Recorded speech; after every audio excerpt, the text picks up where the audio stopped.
I'm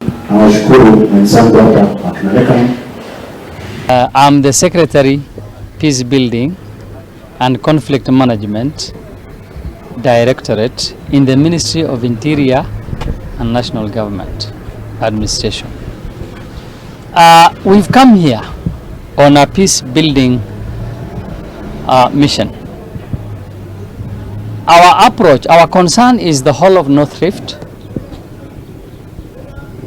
mainly 6 counties, parts of Northeastern and parts of Coast Province, especially Lamu and Tana River.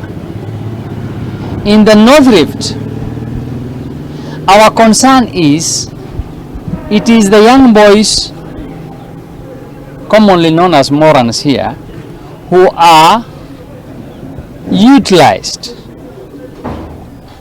or they initiate on their own issues that affect peace and conflict management. So the youth, we are saying, drop the guns, drop the weapons, take up the pen and the book. That is where a lasting solution to peace is in the North Rift. Now I Kariakorea mwana wa gari